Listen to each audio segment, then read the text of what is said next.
नमस्कार दोस्तों, एक बार फिर से आप सबका प्रबोधायस के यूट्यूब चैनल के प्लेटफॉर्म पर स्वागत। जो व्यक्ति हमारी पुरानी वीडियो देख रहे हैं, उन सबको पता है कि हमारे द्वारा यहाँ पर जो है उत्तराखंड की एक सीरीज चलाई जा रही है, जिसमें हम कुछ टॉपिक कवर कर रहे हैं, जो कि आपकी परीक्षाओं की दृष्टि से जो है काफ़ी इम्पोर्टेंट है।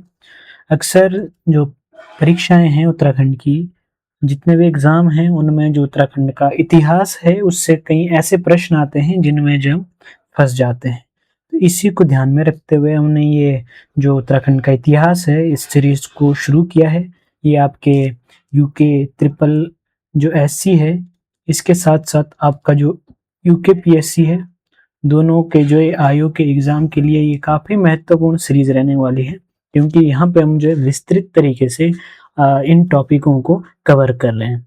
तो जो लास्ट वीडियो थी, लास्ट वीडियो में अगर आपने देखा होगा तो उस वीडियो में हमने यहाँ पे कुषाणों के बारे में और शकों के बारे में विस्तृत तरीके से जो है अध्ययन किया था, और उससे पहले की जो वीडियो थी, उस वीडियो में हमारे द्वारा जो है जो उत्तराखंड की प्रथम राजनीतिक शक्ति थी, अ, जो कि आपकी कुनिंद थी, उस कुनिंद के बारे में हमने काफ़ी विस्तृत तरीके से लगभग 40 मिनट की हमारी क्लास रही। उस 40 मिनट के अंतर्गत हमने जितना हो सकता था उतने वहाँ पे जो है उससे संबंधित जितनी भी जानकारी थी उसको कवर करने का जो हमने प्रयास किया है। तो आज शकों के बाद कुनिंद और शकों के बाद कुषाण और कुषाण के बाद हम यहाँ पे योद्धे राजवंश के बारे में जो है पढ़ने का प्रयास करते हैं। तो जैसे कि हम जानते हैं कि जो कुषाण थे, अगर मैं कुषाणों की बात करता हूँ तो जो हमारा उत्तराखंड है, ये इस प्रकार से अगर आप मैप देखा होगा, लगभग ये थोड़ा-सा ज़्यादा ही वाहियात तरीके से ये मैप बना है, तो इसको ज़रा नोटिस ना करें तो बेहतर रहेगा। तो ये अपना उत्तराखंड है, और इस तरफ आपका जो है हिमाचल प्रदेश, और नीचे की तरफ अगर हम बढ़ते हैं तो नीचे की तरफ जो है हमारा इधर यूपी का जो क्षेत्र है ये पड़ जाता है। तो जैसे कि हम पहले जान चुके हैं कि जो ये हमारा तराई का क्षेत्र है, जो मैदानी भाग है, इस क्षेत्र में जो है यहाँ पे पहले शकों के द्वारा अधिकार कर लिया गया था, और उसके पश्चात जो है यहाँ पे जो कुषाण हैं, कुषाणों के द्वारा यहाँ पे जो है अधिकार कर लिया जाता है। इसके अलावा जो आपका ये ऋषिकेश वाला क्षेत्र है, ऋषिकेश का जो क्षेत्र है ये वाला एरिया, लगभग इस एरिया तक आप कुछ इस तरीके से जो है इनकी बाउंड्री मान सकते हैं। इस सीमा तक जो है यहाँ पे कुषाण और शकों के द्वारा अपना अधिकार कर लिया गया था, लेकिन जो ये पहाड़ी क्षेत्र है, अभी इस पर्वतीय क्षेत्र में जो है जो हमारी प्रथम शक्ति थी कुनिंद, वो जो है अभी भी यहाँ पे शासन कर रही थी। तो अब यहाँ पे क्या होता है, यहाँ पे एक और शक्ति का उदय होना प्रारंभ होता है, और वो शक्ति है योद्धे।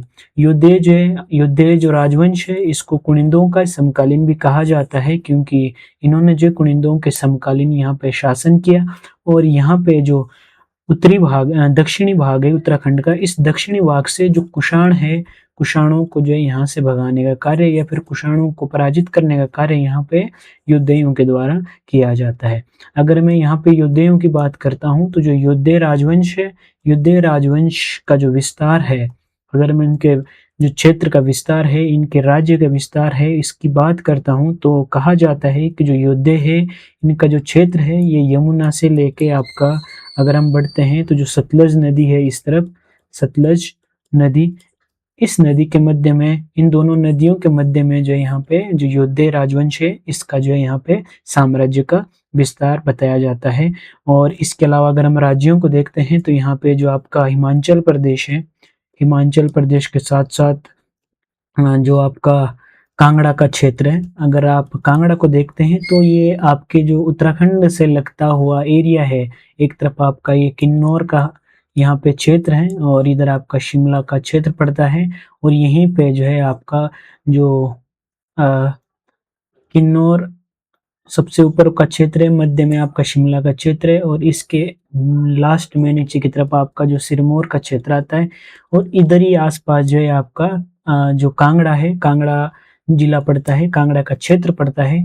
तो यहाँ पे हिमाचल प्रदेश के इस कांगड़ा से लेके अगर हम लेकर चलते हैं तो यहाँ से पूरे कांगड़ा से लेके और उत्तराखंड में यहाँ पे जो जौनसार भावर का क्षेत्र है, ये वाला क्षेत्र, और यहाँ से आगे आपका जो कालों का डांडा है, लैंसडाउन यानी आपके जो पौड़ी का क्षेत्र है, अ, और इसके अलावा यहाँ पे नीचे की तरफ जाते हैं तो जो सहारनपुर का क्षेत्र है, इतने क्षेत्र में यहाँ पे अगर मैं इस क्षेत्र को रेड पेन से कवर करने का प्रयास करता हूँ तो आपको जो है ज़्यादा समझ आएगा। यहाँ पे आप ये एरिया जो है आप ये वाला भाग, इस भाग में आप कह सकते हैं कि इस भाग में जो है योद्धाओं के द्वारा शासन किया गया था। इनके द्वारा यहाँ पे जो कुषाण थे उनको यहाँ से पराजित करके भगा दिया गया। उसके पश्चात इन्होंने यहाँ पे जो आपकी यमुना है, यमुना और इधर आपकी जो सतलज नदी है, इस नदी के मध्य इन्होंने अपना साम्राज्य स्थापित किया। मुख्य रूप से आपका जो कांगड़ा क्षेत्र है और उत्तराखंड का जौनसार भावर क्षेत्र हो गया, और इधर लैंसडाउन में यहाँ पे इनके जो कालों का डांडा है, यहाँ पे इनकी जो मुद्राएं हैं वो प्राप्त होती है। इसके अलावा जो सहारनपुर का क्षेत्र है, इस क्षेत्र पर जो इन्होंने अधिकार किया था। यहाँ पर एक चीज हमें और देखने को मिलती है कि जो यहाँ पे इनका जो जो उत्तराखंड का दक्षिणी भाग है, यहाँ पे कहीं कहीं जो हमें जो कुषाण है, कुषाणों का यहाँ पे हमें अस्तित्व देखने को मिलता है, या कुषाणों के जो छोटे-छोटे यहाँ पे राज्य स्थापित हो रखे थे। पर जो यहाँ पे हमें कुषाणों के जो सिक्के मिलते हैं, उन सिक्कों में यहाँ पे जो है लिखा हुआ मिलता है, और उसमें लिखा हुआ मिलता है आपका अ, यहाँ पे अगर मैं इनके सिक्कों की बात करता हूँ, तो उन सिक्कों पे यहाँ पे लिखा होता है युद्धे गणस्य जय, युद्धे गणस्य जय। ये जो है यहाँ पे इनके जो सिक्के होते हैं, उन सिक्कों पर आपको ये वक्तव्य देखने को मिलता है, और इससे ये अनुमान लगाया जा सकता है कि जो कुछ कुषाण शासक थे, इन कुषाण शासकों ने जो है योद्धाओं के नीचे रहते हुए जो है यहाँ पे शासन किया होगा। इसके अलावा यहाँ पे जैसे कि मैंने बताया था, जो योद्धे हैं ये जो कुनिंदों के समकालीन थे। एक तरफ कुनिंद शासन कर रहे थे, तो दूसरी तरफ आपके नीचे की तरफ जो योद्धे हैं, योद्धे यहाँ पे अपना शासन कर रहे थे। अब यहाँ पे अगर हम बात करते हैं कुनिंदों की, सॉरी, योद्धेयों की अगर हम बात करते हैं, योद्धे की, योद्धे वंश की अगर हम बात करते हैं, तो इनके जो हमें सिक्के या कह सकते हैं आप जो मुद्राएं हैं, ये मुद्राएं प्राप्त होती है। तो अगर हम इनकी मुद्राओं की बात करते हैं तो मुख्य रूप से जो जौनसार भावर का क्षेत्र है, जौनसार भावर का क्षेत्र, इसके अलावा यहाँ पे जो कालों का डांडा है, कालों डांडा, ये आपका जो लैंसडाउन है, यहाँ से जो है हमें योद्धाओं की जो है मुद्राएं प्राप्त होती है। जो इनकी मुद्राएं होती है, इन मुद्रा में हमको द्वि और त्रि मुद्रा लेख जो हमको देखने को मिलते हैं। कहीं पे द्वि मुद्रा लेख मिलते हैं, कहीं जो हमें त्रिमुद्रा लेख यहाँ पे देखने को मिलते हैं। इसके अलावा जो योद्धे है, इनके सिक्कों पे जो इनके इष्ट देव है, इष्ट देव, अगर मैं इनके इष्ट देव की बात करता हूँ तो ये लोग जो है जो कार्तिक महाराज है या कार्तिकेय हैं, कार्तिकेय को जो है अपना इष्ट देव मानते थे। और जो ये सिक्के हैं, इन सिक्कों पर जो यहाँ पे कार्तिकेय की मूर्ति उकेरी गई थी, या फिर कह सकते हैं जो सिक्के थे, इन सिक्कों पर जो यहाँ हमको कार्तिकेय के चित्र देखने को मिलते हैं।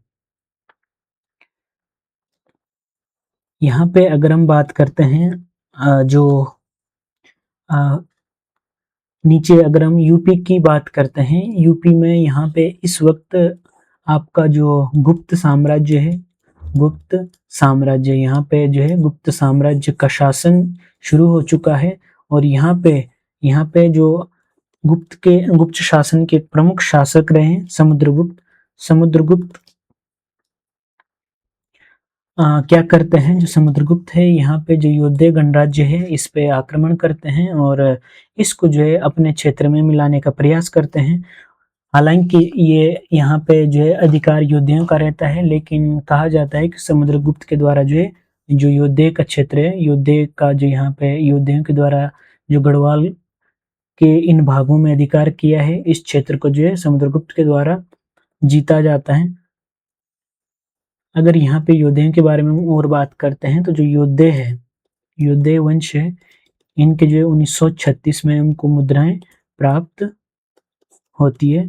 तो ये पॉइंट आप याद रखेंगे। यहाँ पे हमारे पास जो पॉइंट हमने देखे, पहला जो योद्धे वंश है ये कुनिंदों के समकालीन है। दूसरा, इन्होंने जो यहाँ पे जो इनका अगर राज्य की बात करते हैं तो यमुना से लेके सतलज के मध्य में जो इनका साम्राज्य था। और यहाँ पे हिमाचल के कांगड़ा से लेके उत्तराखंड के जौनसार बाबर और कालों का डांडा तक, और नीचे दक्षिण की तरफ यहाँ पे सहारनपुर तक जो है इनके क्षेत्र का विस्तार हमको देखने को मिलता है। अगर हम इनकी मुद्राओं की बात करते हैं तो मुद्राओं में जो यहाँ पे हमको कार्तिकेय स्वामी के चित्र मिलते हैं, जो कि इनके कुल देवता रहते हैं, या फिर कह सकते हैं कि जो है कार्तिकेय को अपना इष्ट देव मानते हैं। 1936 में जो इनकी मुद्राएं खोजी गई थी, और जो जौनसार बाबर का क्षेत्र है और कालों डांडा है, यहाँ से जो हमें इनकी मुद्राएं प्राप्त होती है। और हमें यहाँ पे जो समुद्रगुप्त है, इनके अभिलेख से सूचना मिलती है कि समुद्रगुप्त के द्वारा जो है जो योद्धेवन गणराज्य है, इनके क्षेत्र पर जो है अधिकार कर लिया गया था। योद्धे के बाद यहाँ पे उत्तराखंड में एक अन्य शासक जिसको आप जानते हैं, युगशैल का वार्षगणीय गोत्रीय वंश। युगशैल का वार्षगणीय गोत्रीय वंश, यहाँ पे इसके पश्चात ये अगली एक शक्ति है जिन्होंने जो है उत्तराखंड में शासन किया। ये है युगशैल का वार्षगण्य गोत्रीय वंश। युद्ध के बाद जो है यहाँ पे अपना शासन स्थापित करते हैं, या कह सकते हैं ये भी इनके समकालीन थे, आसपास ही जो है यहाँ पे ये शासन करते हैं।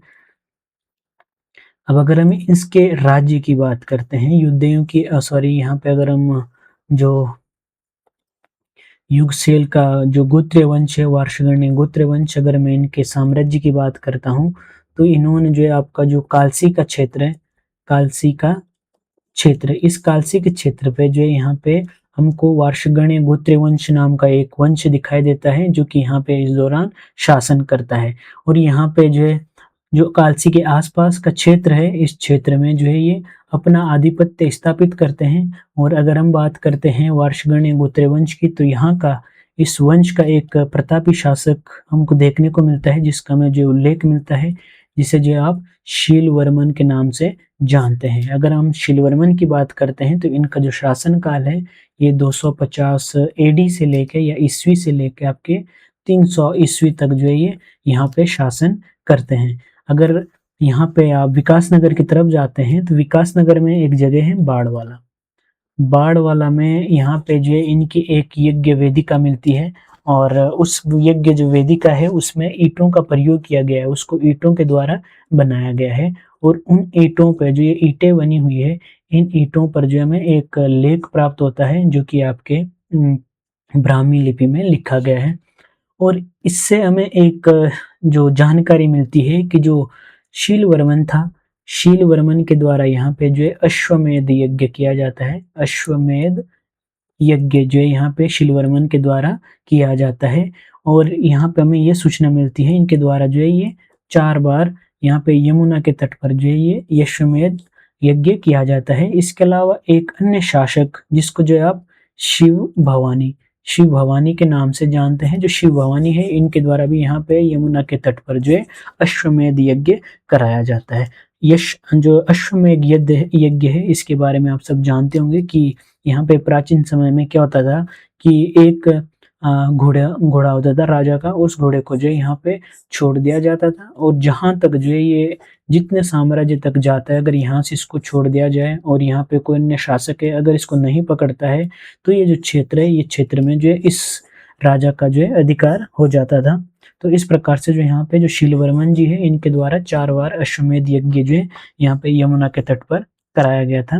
तो यहाँ पे जो है हमें युगशील का जो वार्षगण्य गोत्रीय वंश है, इसके बारे में हमें इतनी सी जानकारी मिलती है। वह जो मुख्य रूप से इसका जो स्रोत है, यहाँ पे जो बाढ़ वाला में हमें इनकी यज्ञ वेदिकाएं प्राप्त हुई है, उन यज्ञ वेदिकाओं से जो है हमें जानकारी मिलती है। इसके अलावा अगर हम बात करते हैं तो एक और प्रमुख जो वंश है, छोटे-छोटे यहाँ पे इसके बाद हमको वंश देखने को मिलते हैं, जिनके द्वारा जो है यहाँ पर अपने उत्तराखंड में शासन किया जाता है। उसमें एक और वंश है जिसको आप कुलूत वंश के नाम से जानते हैं। अगर हम बात करते हैं कुलूत वंश की, कुलूत वंश, कुलूत वंश भी जो है उत्तराखंड में शासन करने वाला एक वंश है छोटा-सा।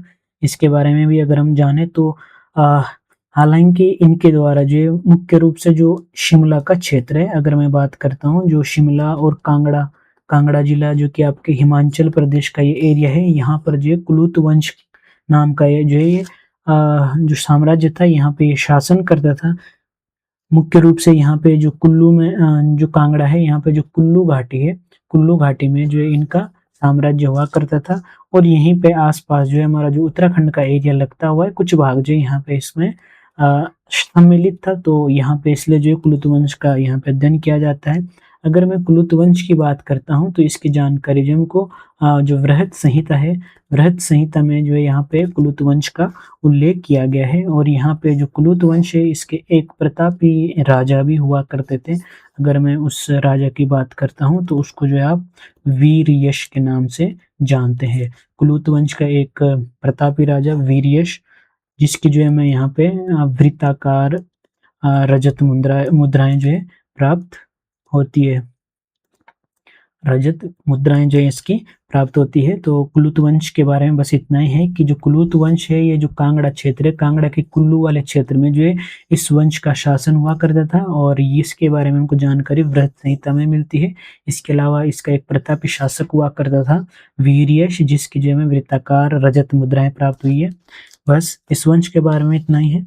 इसके अलावा अगर हम बात करते हैं, यहाँ पे एक और हमारे पास छोटा-सा राज्य है, जिसके द्वारा जो है यहाँ पे जो आपका काशीपुर का क्षेत्र है, जिसको जो है उस समय गोविशाण के नाम से जाना जाता था। गोविशाण,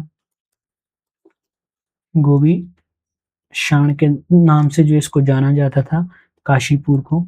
यहाँ पर भी जो है एक छोटा-सा वंश है जिसको जो आप मित्र वंश के नाम से जानते हैं, मित्र वंश। इसकी जानकारी हमको यहाँ पे गोविशाण से प्राप्त होती है और यहाँ पे जो है हमें केवल 2 राजाओं का मुख्य रूप से यहाँ पे उल्लेख किया गया है। अगर मैं बात करता हूँ, तो यहाँ पे जो मित्र वंश है, इसके 2 राजाओं का जो है हमको यहाँ पे 2 राजाओं का यहाँ पे उल्लेख मिलता है और वो 2 राजा है आपका, एक तो पृथ्वी है, पृथ्वी मित्र और दूसरे है अमात्र मित्र। इन 2 राजाओं का जो है यहाँ पे उल्लेख किया गया है। यहाँ पे काशीपुर में एक गाँव है, उज्जैन उसका नाम है, उज्जैन। उज्जैन जो एक गाँव है, यहाँ से हमको जो है एक ताम्रपत्र जो है प्राप्त होता है, ताम्रपत्र, और उस ताम्रपत्र में जो है यहाँ पे इनके बारे में हमको जानकारी मिलती है। तो यहाँ पे जो काशीपुर का मित्रवंश है या गोविशाण का मित्रवंश है, उसके संबंध में हमें इतनी जानकारी मिलती है कि यहाँ पे जो है मुख्य रूप से पृथ्वीमित्र और मातृमित्र नाम के 2 राजाओं के नामों का उल्लेख मिलता है और काशीपुर में एक उज्जैन नाम की जगह है, जहाँ से जो है हमें इनका ताम्रपत्र प्राप्त होता है। अब अगर हम आगे देखें अगला वंश, यहाँ पे छोटे-छोटे वंश है, बस ज़्यादा जानकारी मेरे पास इनकी उपलब्ध नहीं है, जितनी जानकारियाँ हैं इकट्ठी कर रखी है, वो जानते जाएँगे। वो है अगला वंश हिमालय का कृतपुर राज्य, कृतपुर राज्य, ये एक अगला वंश है। कृतपुर राज्य के बारे में यहाँ पे आप जानने का प्रयास करते हैं कि यहाँ पे जो है हमें इसके संबंध में क्या-क्या जानकारी मिलती है और ये कहाँ जो है इसने अपनी सत्ता स्थापित की थी। तो अगर मैं कृतपुर राज्य की बात करता हूँ, तो ये आपके जो अपना उत्तराखंड है, उत्तराखंड के साथ-साथ हिमाचल प्रदेश है और इसके अलावा अगर हम नीचे की तरफ जाते हैं, तो जो रोहिलखंड का क्षेत्र है, रोहिलखंड का क्षेत्र हो गया और जो उत्तराखंड का रोहिलखंड का जो उत्तरी भाग है और उत्तराखंड का दक्षिणी वाला भाग, इसको जो है आपका जो उत्तराखंड के दक्षिण के नीचे वाला जो भाग है, इसको जो है रोहिलखंड के नाम से जानते हैं।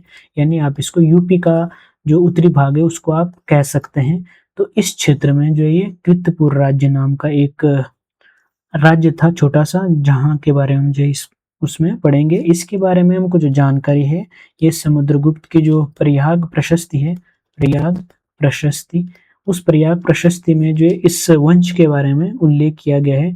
यहाँ पे जो कहा गया है कि जो है कृतपुर नाम का जो है एक राज्य था, जो कि जो गुप्त साम्राज्य है, इसके उत्तर में जो है स्थित था।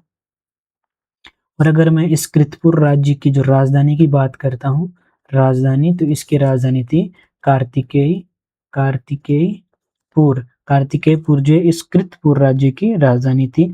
कहा जाता है कि यहाँ पर जो है जब समुद्रगुप्त के काल में यहाँ पे जो है स्कंदगुप्त के काल में क्या होता है, स्कंदगुप्त के काल में यहाँ पे जो गुप्त साम्राज्य है इस पर जो है हुणों का आक्रमण होता है। हुणों के द्वारा जो है यहाँ पे आक्रमण किया जाता है और उसी समय जो ये हूण लोग हैं ये आपके जो कृतपुर राज्य है, कृतपुर राज्य यहाँ पर जो है अधिकार करते हैं और यहाँ पे जो है कुछ समय के लिए इस क्षेत्र में जो है अपना साम्राज्य स्थापित करते हैं। यहाँ पे जो हमारे एक प्रसिद्ध विद्वान है राहुल सांकृत्यायन सांकृत्यायन राहुल सांकृत्यायन के अनुसार जो हूण है, हूण राजा तोरमाण, अगर मैं इनकी बात करता हूँ और इसके अलावा एक है मिहिरकुल,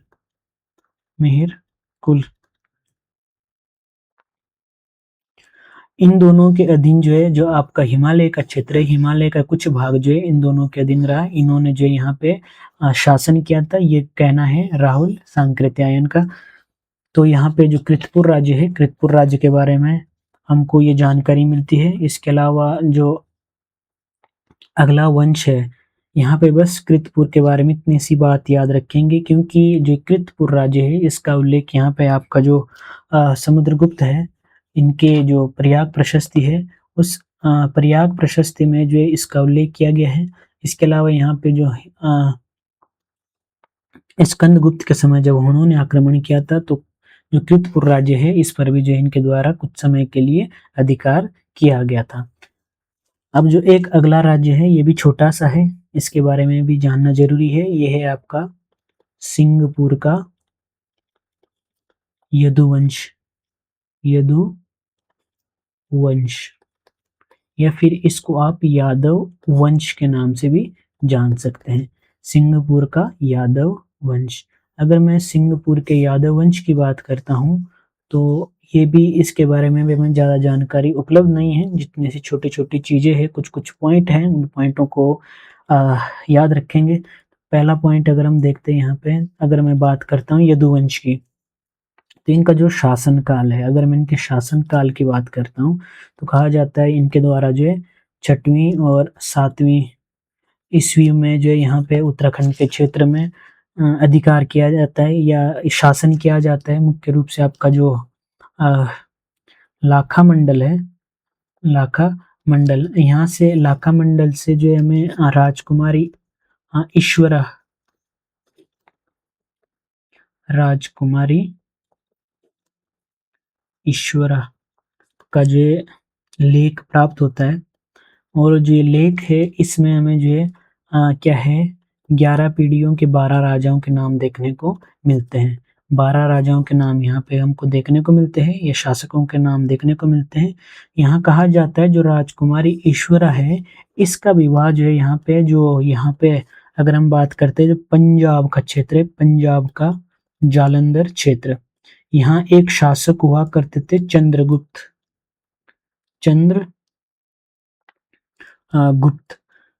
चंद्रगुप्त के साथ जो राजकुमारी ईश्वरा है चंद्रगुप्त के साथ जो है यहाँ पे इसका विवाह तय कर दिया जाता है।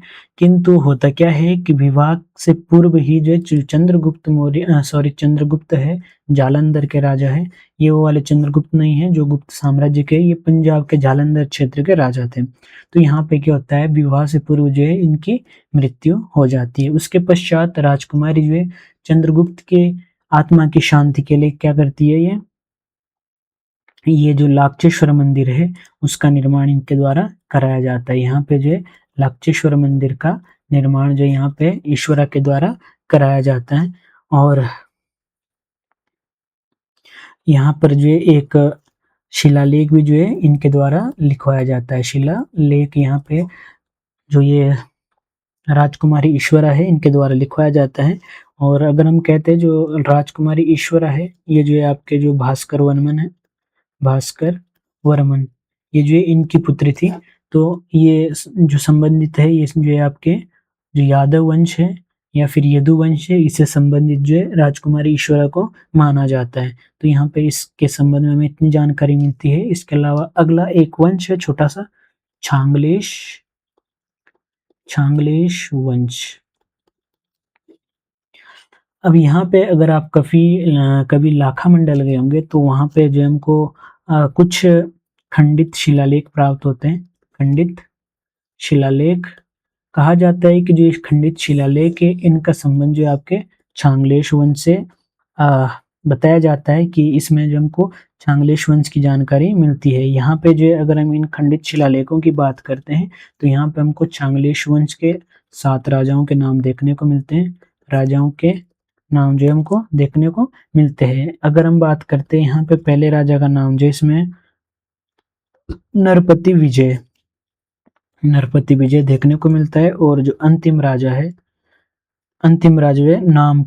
नामछत जो यहाँ पे देखने को मिलता है। बाकी जो राजा हैं उनके नाम यहाँ पे मिट चुके हैं, या क्योंकि ये जो कहा जाता है कि यहाँ से जो ये शिलाखंड थे इनको जो है आसपास के जो गांव वाले थे उन्हें इसके बारे में ज़्यादा जानकारी नहीं थी, तो जो इसका उपयोग जो इनके द्वारा घरों में किया गया था। उसके बाद यहाँ पे जो कुछ बचा था उसमें हमको बस मुख्य रूप से यहाँ पे जो 2 राजा है, नरपति विजय और नामचंद, एक प्रथम था और एक अंतिम, इनके नाम जो यहाँ पे हमको देखने को मिलते हैं। तो यहाँ पे छांगलेश वंश के बारे में इतनी सी छोटी सी जानकारी है जिसको आप याद रखेंगे। अब एक प्रमुख राजवंश, ये थोड़ा सा यहाँ पे इम्पोर्टेंट हो जाता है, यहाँ से आपके पास प्रश्न बनते हैं क्योंकि ये एक ऐसा राजवंश है जिसके हमें उत्तराखंड में बहुत से मंदिर देखने को मिलते हैं, और ये है आपका नागवंश। नागवंश, अगर मैं नागवंश की बात करता हूँ तो इसने जो उत्तराखंड में काफ़ी समय तक शासन किया है और इनके संबंध में जो है हमारे पास काफ़ी जानकारी उपलब्ध है। इनके जो त्रिशूल लेक है, त्रिशूल लेक से जो है हमें जो नागवंश है, नागवंश की जानकारी प्राप्त होती है। तो यहाँ पे अगर मैं नागवंश की बात करता हूँ तो जो उत्तराखंड का पर्वतीय भाग है, अगर हम बात करते हैं उत्तराखंड की, तो जो उत्तराखंड का पर्वतीय भाग है, जिस भाग पर जो आपके जो कुनिंद लोग थे, कुनिंद क्या थे, कुनिंद लोग थे, ये शासन कर रहे थे। तो यहाँ पे नागों के द्वारा जो कुनिंदों को यहाँ से परास्त कर दिया जाता है या इनको पराजित करके यहाँ पे जो है जो नागवंश है ये अपनी सत्ता को स्थापित करते हैं। अगर मैं इनके समय की बात करता हूँ तो ये भी 6वीं और 7वीं शताब्दी में जो है उत्तराखंड में नागवंश हमको देखने को मिलता है। इस दौरान जो इन्होंने यहाँ पे अपनी सत्ता स्थापित की थी। अगर मैं इनकी जानकारी की बात करता हूँ तो जानकारी के लिए हमारे पास जो सबसे प्रमुख है वो है गोपेश्वर का त्रिशूल लेख। गोपेश्वर का त्रिशूल लेख है, ये जो एक प्रमुख स्रोत है जहाँ से हमें नागवंश के बारे में जानकारी मिलती है। अगर मैं इस त्रिशूल लेख की बात करता हूँ तो यहाँ पे हमें 4 राजाओं का उल्लेख मिलता है। राजाओं का उल्लेख जो है हमको त्रिशूल, यहाँ जो गोपेश्वर का त्रिशूल लेख है इसमें देखने को मिलता है। अब वो 4 राजा कौन कौन से हैं उनके नाम जानना भी जरूरी है। एक तो आपका स्कंद नाग, एक है गणपति नाग, एक गणपति के अलावा विभु नाग, और एक हो गया आपका अंशु नाग।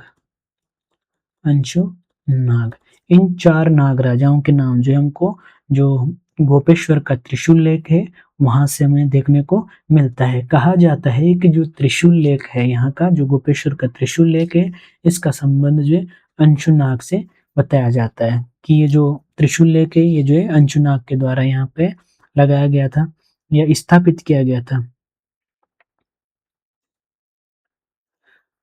जो यहाँ पे अगर मैं गणपति नाग की बात करता हूँ, ये गणपति नाग ने जो है अपना, जब इसने ये शासक बना था, अपने शासन के दूसरे वर्ष, सेकेंड वर्ष में जो यहाँ पे जो रुद्र महालय के सामने जो है त्रिशूल है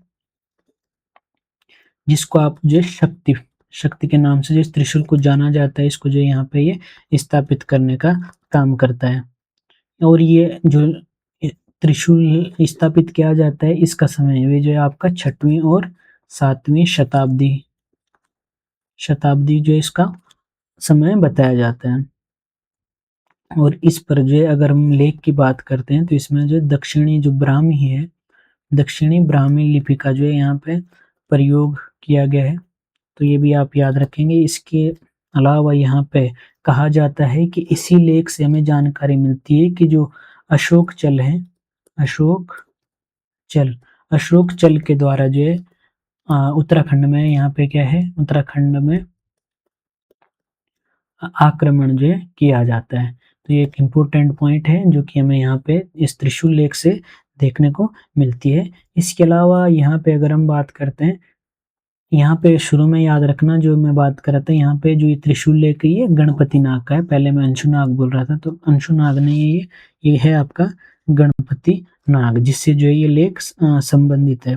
इसके अलावा जो हमको प्राप्त होता है अगला वो है उत्तरकाशी में। उत्तरकाशी में भी एक त्रिशूल लेख है। उत्तरकाशी के जो बाड़ा हाट है, बाड़ा हाट, ये जो मेन मार्केट है उसको जो है यहाँ पे बाड़ा हाट के नाम से जानते हैं। वहां पर भी जो है एक शक्ति स्तंभ को जो है स्थापित किया गया है। शक्ति स्तंभ यानी इस प्रकार के एक त्रिशूल को जो है स्थापित किया गया है, और ये भी जो है आपके नागों से संबंधित है। और ये जो इसका संबंध है, इसको जो है आपका जो नागवंशी राजा गणेश्वर, गणेश्वर और गुहनाग, इनसे जो है इस त्रिशूल लेख का संबंध बताया जाता है। या फिर कह सकते हैं कि गणेश्वर और गुह की जानकारी जो हमको यहाँ पे जो उत्तरकाशी के बड़ा हाट का शक्ति स्तंभ है यहाँ से प्राप्त होती है। दूसरा जो यहाँ पे जो यमुना घाटी थी, यमुना घाटी, यहाँ पे हमने पढ़ा था, यहाँ पे जो है आपके यदु या फिर यादव वंश का शासन था। इनको जो है इनके वंश को या इनके शासन को समाप्त करने में यहाँ पे जो है नागों की महत्वपूर्ण भूमिका मानी जाती है। इसके अलावा अगर हम बात करते हैं तो जो हमारे पास नागवंश है, इनसे संबंधित हमारे पास बहुत से मंदिर है जिनसे जो हमें इनकी जानकारी मिलती है। अगर हम बात करते हैं प्रमुख नाग मंदिरों की, नाग मंदिर, तो इसमें सबसे प्रमुख आपको देखने को मिलता है एक सेम मुखेम नागराजा मंदिर, जो कि आपके टिहरी में है। ये आपके टिहरी में है। इसके अलावा यहाँ पे हमको अगर हम बात करते हैं बेरीनाग की, बेरीनाग मंदिर, तो ये आपका जो है पिथौरागढ़ में है।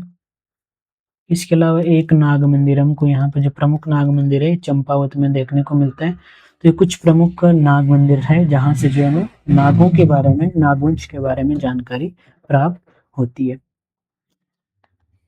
अब यहाँ पे नागों के बाद अगर हम बात करते हैं कुछ छोटे छोटे, अगर हम बात करते हैं कुछ जो यूपी के प्रमुख शासक थे जिनका कुछ न कुछ संबंध जो उत्तराखंड से रहा है, या तो उनके द्वारा उत्तराखंड में आक्रमण किया गया था या कुछ समय के लिए जो उनके द्वारा यहाँ पे शासन किया जाता है।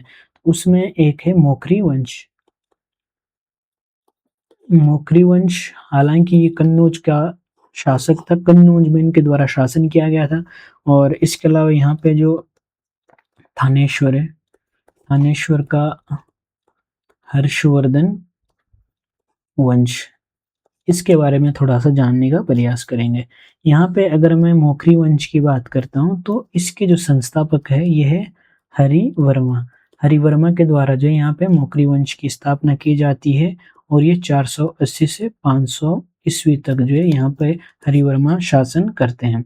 अब यहाँ पे क्या होता है, जो थानेश्वर का जो हर्षवर्धन वंश है यहाँ पे इनकी जो बहन रहती है, और यहाँ पे ग्रह वर्मा से जो है यहाँ पे ये विवाह करते हैं, या इनके कह सकते हैं वैवाहिक संबंध यहाँ पे स्थापित होते हैं। जिस यहाँ पे जो राजश्री होती है, राजश्री हर्षवर्धन की बहन, ये यहाँ पे क्या है ग्रह वर्मा से विवाह करती है, ठीक है। लेकिन यहाँ पे क्या होता है, ग्रह वर्मा की जो है हत्या कर दी जाती है, जिसके कारण जो हर्षवर्धन है इस मोखरी वंश को, या जो मोखरी जो ये कन्नौज का क्षेत्र था, इस क्षेत्र को जो है अपने अधीन ले लेता है, या फिर यहाँ पे ये जो है शासन करता है। और यहाँ पे ये जो पूरा क्षेत्र है ये जो है अब यहाँ पे हर्षवर्धन के अधीन हो जाता है। और जो कुछ उत्तराखंड का क्षेत्र है यहाँ पे हर्षवर्धन यहाँ पे जो उत्तराखंड में भी आता है। बस यहाँ पे सिर्फ एक ही हमको जानकारी मिलती है कि हर्षवर्धन जो है उत्तराखंड में आया था। और उसकी जानकारी मिलती है हर्षचरित, जो एक प्रमुख रचना है हर्षचरित। हर्षचरित से जो हमको जानकारी मिलती है कि जो हर्षवर्धन है ये जो उत्तराखंड में आए थे। और जो हर्षचरित है अगर इसके लेखक का नाम पूछा जाए तो है बाणभट्ट। बाणभट्ट के द्वारा जो यहाँ पे हर्षचरित की रचना की जाती है और इसमें जो है ये जानकारी मिलती है। इसके अलावा जो हर्षवर्धन है, हर्षवर्धन, इसके समय एक चीनी यात्री जो है भारत में आता है। प्रमुख चीनी यात्री है जिसको आप जानते होंगे, ह्वेनसांग। ह्वेनसांग भारत में आते हैं और ये जो है उत्तराखंड की यात्रा भी करते हैं। अगर मैं बात करता हूँ ह्वेनसांग की, तो ह्वेनसांग जो है जो हिमालय वाला क्षेत्र है इसके लिए जो है एक शब्द प्रयोग करते हैं, पो लो ही मो फूलो। ये शब्द जो है यहाँ पे हिमालय क्षेत्र के लिए प्रयोग करते हैं, पोलो ही मो फूलो, जिसका संबंध जो है आपके ब्रह्मपुर राज्य से बताया जाता है। कहा जाता है कि जब यहाँ पे हर्षवर्धन शासन कर रहा था तो उस दौरान जो है उत्तराखंड में एक राज्य था ब्रह्मपुर नाम का, जो यहाँ पे जो जिसकी यहाँ पे सत्ता स्थापित थी। और ह्वेनसांग कहते हैं कि जो उत्तराखंड है यहाँ पे जो है यूके में उत्तराखंड में जो 5 बौद्ध बिहारों की भी यहाँ पे जानकारी मिलती है। बिहार जो है यहाँ पे देखने को मिलते हैं। ह्वेनसांग के द्वारा इसी दौरान जो है हरिद्वार की भी यात्रा की जाती है।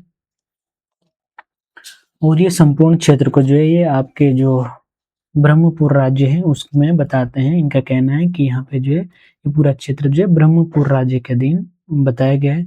और यहाँ पे गंगा को जो है यहाँ पे महाभद्रा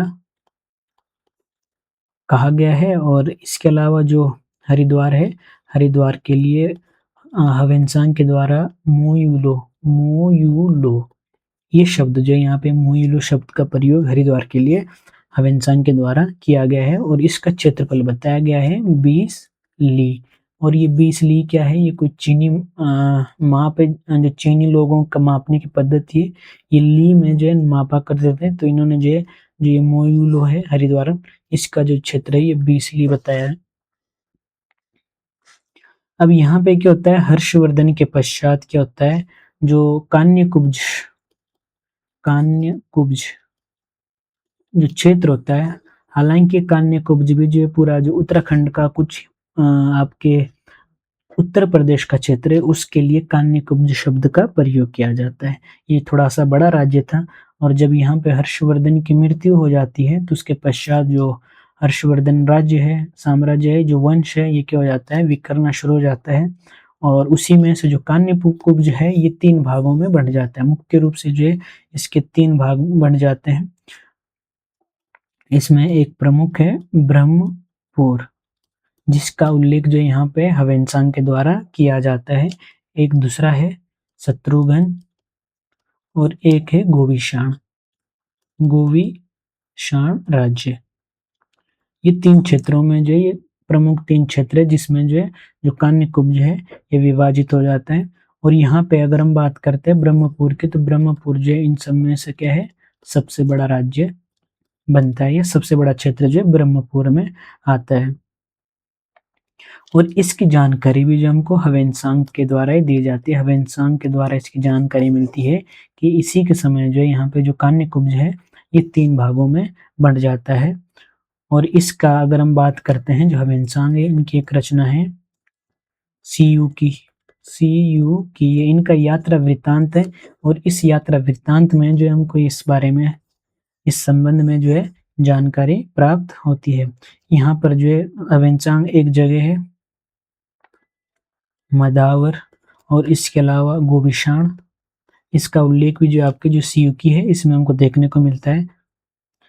अब यहाँ पे अगर हम ब्रह्मपुर राज्य की बात करते हैं, तो जो ब्रह्मपुर राज्य है, ब्रह्मपुर राज्य, अगर मैं ब्रह्मपुर राज्य की बात करता हूँ तो इसके उत्तर की तरफ अगर हम जाएँ तो इसके उत्तर में जो है यहाँ पे बताया गया है कि यहाँ पे जो है एक सुवर्ण गोत्र वंश या गोत्र देश का यहाँ पे साम्राज्य था, और जो कि क्या था, एक स्वतंत्र राज्य। ये जो अपने में स्वतंत्र राज्य था, इसी को जो है स्त्री देश भी कहा गया है। कहीं-कहीं जो आपको इसमें स्त्री देश शब्द का प्रयोग जहाँ पे स्वर्ण गोत्र देश है इसके लिए प्रयोग किया गया है।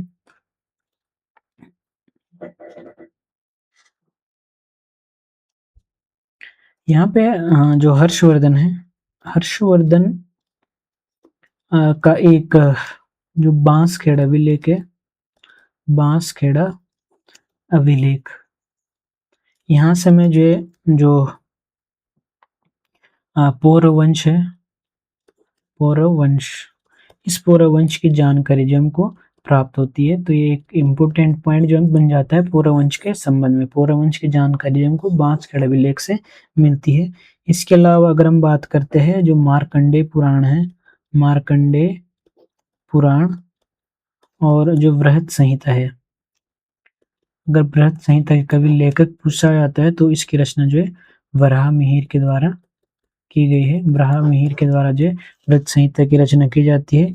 इसमें जो है जो ये ब्रह्मपुर राज्य है, इस राज्य को जो है पर्वताकार राज्य बताया गया है। कहा गया है कि जो राज्य है ये कैसा है, पर्वताकार राज्य के रूप में जो इसका उल्लेख यहाँ पे किया गया है।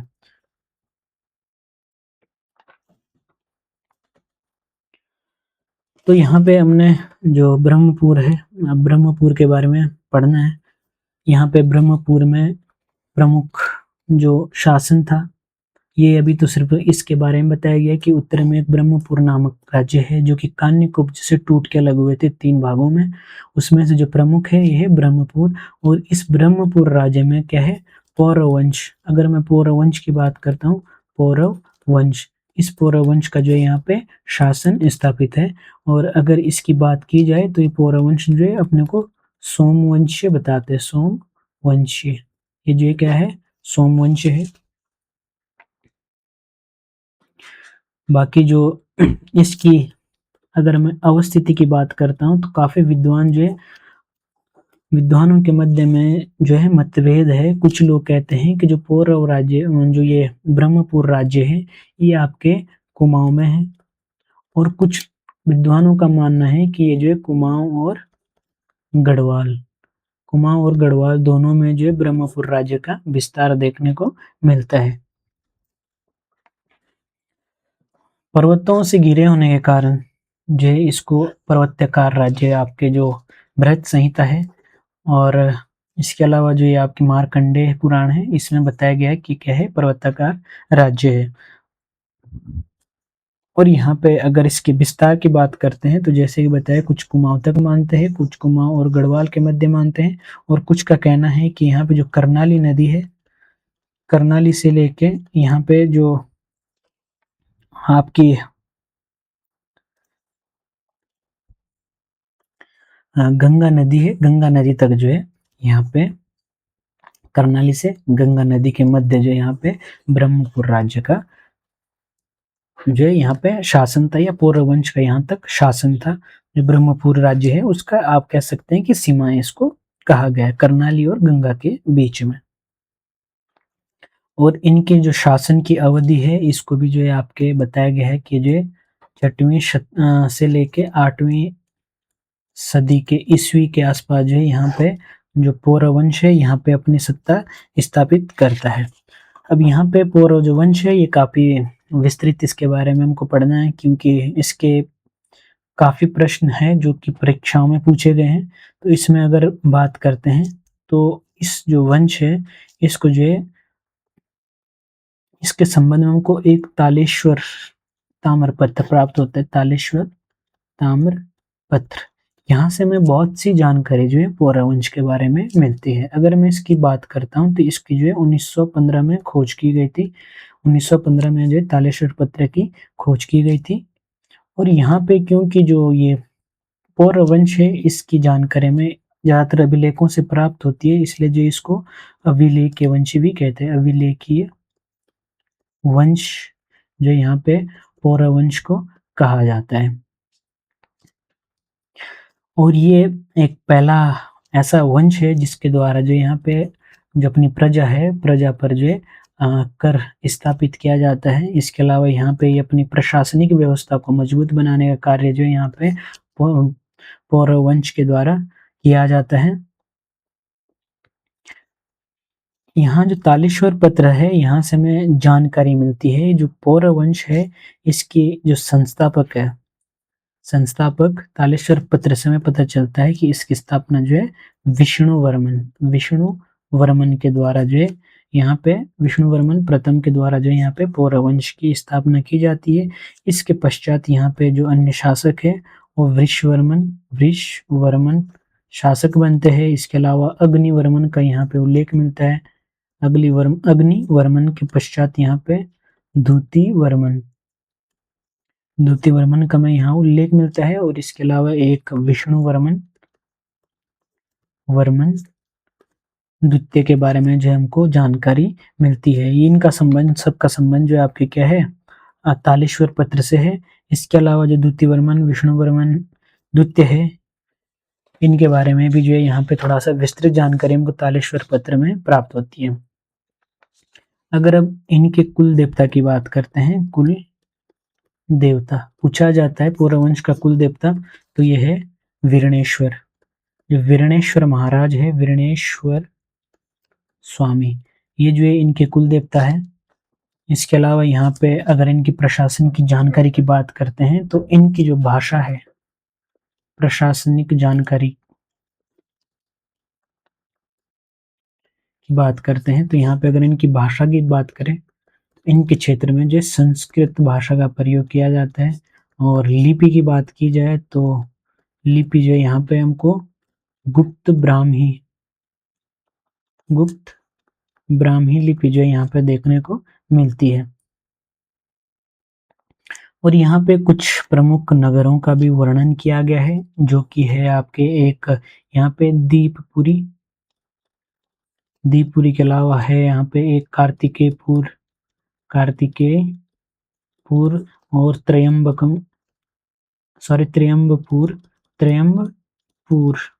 और एक और है ब्रह्मपुर। इन नगरों की जो है यहाँ पे तालेश्वर ताम्रपत्र है, यहाँ पे इन नगरों का भी उल्लेख किया गया है, तो ये काफी महत्वपूर्ण है। जो यहाँ पे ब्रह्मपुर है, इसको जो है एक तो आपका इंद्र नगरी कहा जाता है, यहाँ पे जो इसको इंद्र नगरी भी कहा गया है। और इसको जो है यहाँ पे नगरों में श्रेष्ठ भी बताया गया है, नगरों में श्रेष्ठ यहाँ पे ब्रह्मपुर को बताया गया है। यहाँ पे जो उद्यान होते हैं, उद्यान के लिए जो तालेश्वर ताम्रपत्र में वटक शब्द का प्रयोग किया गया है, तो ये काफी महत्वपूर्ण बन जाता है। वटक जो है यहाँ पे उद्यान के लिए प्रयोग किया गया है। अब यहाँ पे अगर हम इनके जो पौरव वंश का प्रशासन है, प्रशासन के बारे में अगर हम जाने तो यहाँ पे अगर मैं बात करता हूँ, जो इनका निवास स्थान था, इस निवास स्थान के लिए जो है कोट शब्द का प्रयोग किया गया है।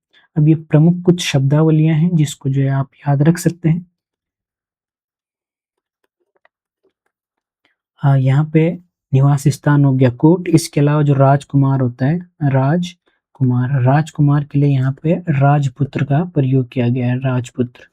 राजपुत्र जो है राजकुमार के लिए प्रयोग हुआ है।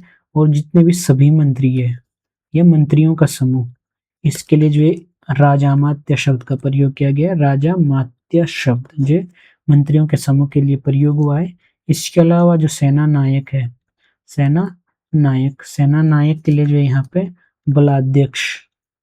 बलाध्यक्ष शब्द का प्रयोग किया गया है। इसके अलावा अगर मैं बात करता हूँ, जो विदेश मंत्री है, जो विदेश मंत्रालय को संभालता है, जैसे कि आज आपके जो विदेश मंत्री है एस जयशंकर, उस समय यहाँ पे जो विदेश मंत्री थे, विदेश मंत्री कहा जाता था संधि विग्रहिक। ये जो यहाँ पे विदेश मंत्री के लिए शब्द प्रयोग किया गया है। इसके अलावा जो लेखक वर्ग है, लेखक वर्ग के लिए यहाँ पे जो लेखक वर्ग का प्रधान होता था, इसको जो है द्विवीर पति शब्द प्रयोग जो यहाँ पे लेखक वर्ग के प्रधान के लिए किया गया है। इसके अलावा अगर हम अन्यों की बात करते हैं, जो पदातिक सेना होती है, पैदल सेना है पदातिक सेना। अगर इसके मुख्य की बात करें, इसके प्रमुख की बात करते हैं, तो इसको जो जमनपति नाम से बुलाते थे, जमनपति। इसके लिए जो जमनपति शब्द का प्रयोग किया गया है। अगर हम अन्य अधिकारियों की बात करते हैं, तो अन्य अधिकारियों में अगर मैं बात करता हूँ प्रधानमंत्री की, प्रधानमंत्री के लिए जो यहाँ पे अमात्य कहा गया है, अमात्य शब्द का प्रयोग जो प्रधानमंत्री के लिए किया गया है। इसके अलावा जो सलाहकार होता था, सलाहकार के लिए यहाँ पे प्रयोग किया गया है कुमारामात्य शब्द जो यहाँ पे सलाहकार के लिए प्रयोग किया गया है। इसके अलावा अगर हम बात करते हैं, जो राज परिवार का सुरक्षा अधिकारी होता था, राज परिवार का सुरक्षा अधिकारी, इसके लिए यहाँ पे एक शब्द दिया गया है महाअंग रक्षक। महाअंग रक्षक जो यहाँ पे राज परिवार का जो सुरक्षा अधिकारी है उसके लिए कहा गया है। इसके अलावा यहाँ पे अगर हम बात करते हैं, जो राजधानी का सुरक्षा अधिकारी है, राजधानी का जो सुरक्षा अधिकारी है उसके लिए शब्द प्रयोग किया गया है कोटाधिकरण शब्द प्रयोग किया गया है, जो राजधानी की सुरक्षा करने वाला प्रमुख अधिकारी है। इसके अलावा जो सेनापति है, सेनापति के लिए शब्द प्रयोग किया गया है बलाधिकृत। और जो राजस्व अधिकारी है, जो कर वसूलता था, राजस्व अधिकारी, इसके लिए शब्द प्रयोग किया गया है भागिक। भागिक याद रखेंगे, भाग मतलब कर, टैक्स, और इसका जो ये जो है भागिक इसका प्रमुख अधिकारी होता था। इसके अलावा जो दरबारी संदेशवाहक है, दरबारी संदेशवाहक, इसके लिए शब्द प्रयोग किया गया है कारिका। जो कारिका शब्द है ये दरबारी संदेशवाहक के लिए प्रयोग हुआ है। इसके अलावा जो प्रधान रसोइया है, प्रधान रसोइया या फिर भोजनालय प्रमुख भी आप बोल सकते हैं, इसको जो है आपके सुपकारपति शब्द प्रयोग किया गया है, सुपकारपति। अक्सर यही वो प्रश्न है, यही टॉपिक है जिससे जो है अक्सर प्रश्न बनते हैं, तो ये पॉइंट जो है काफी महत्वपूर्ण है।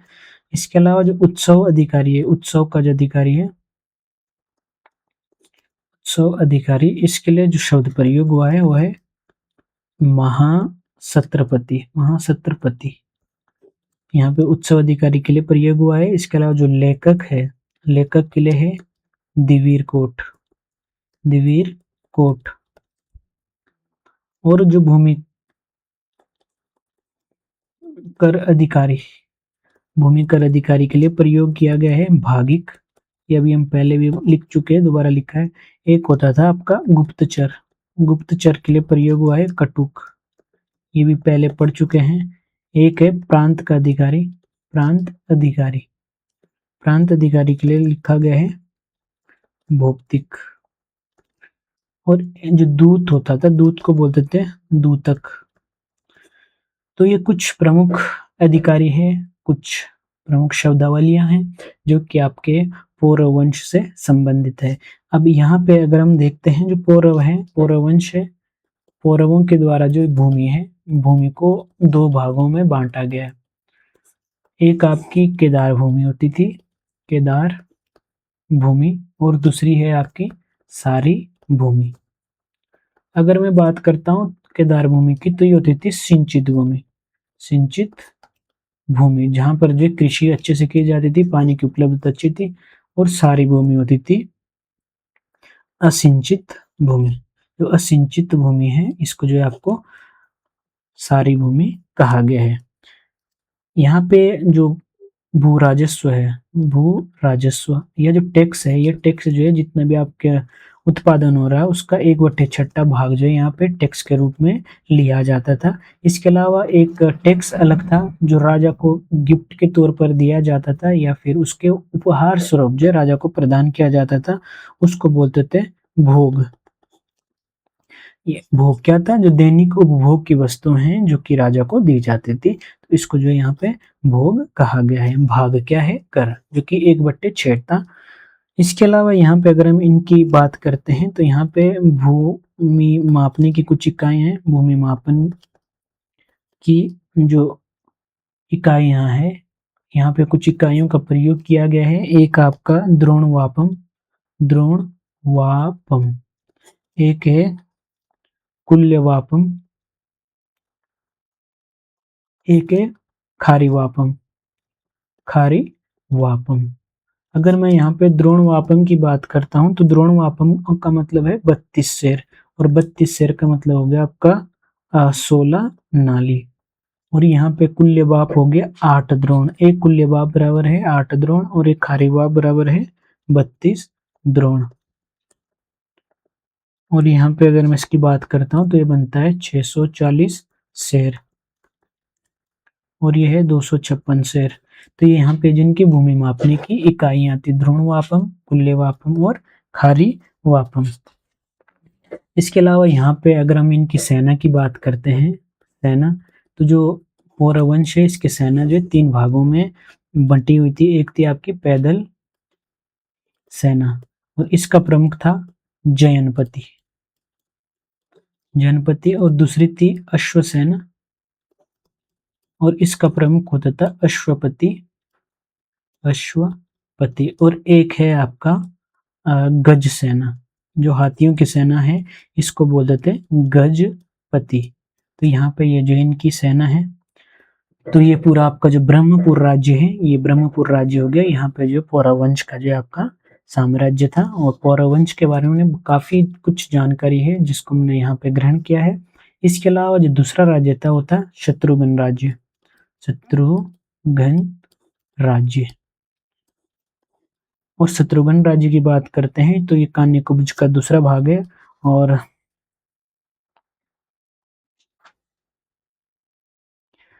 इसके बारे में हवेनसांग लिखते हैं, जो शत्रुघ्न राज्य है ये जो है आपका हवेनसांग के अनुसार ये जो है इस राज्य की जो पूर्वी सीमा है, अगर मैं इसकी पूर्वी सीमा की बात करता हूँ तो पूर्वी सीमा में इसकी गंगा है, ठीक है। और उत्तर में जो इसका क्या है, हिमालय, उत्तर में हिमालय है।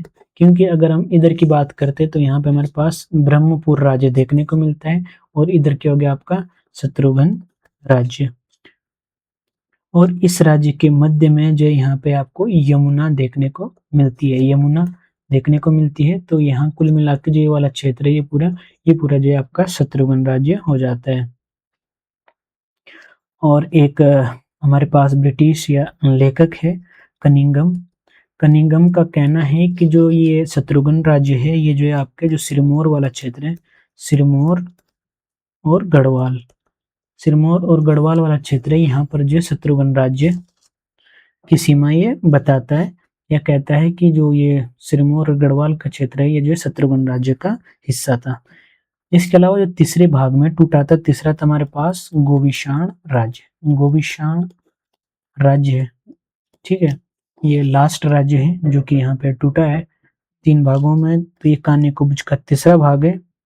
यहाँ पे कनिंगम का कहना है, जो कनिंगम है, कनिंगम के अनुसार जो गोविशाण राज्य है, गोविशाण ये क्या है, जो काशीपुर है, काशीपुर में जो है गोविशाण राज्य पड़ता है, या गोविशाण जो है काशीपुर में था। और इसमें जो है काशीपुर के अलावा जो रामपुर है, रामपुर का क्षेत्र प्लस जो पीलीभीत का क्षेत्र है यूपी में, पीलीभीत, ये क्षेत्र जो है यहाँ पे गोविशाण राज्य में सम्मिलित थे।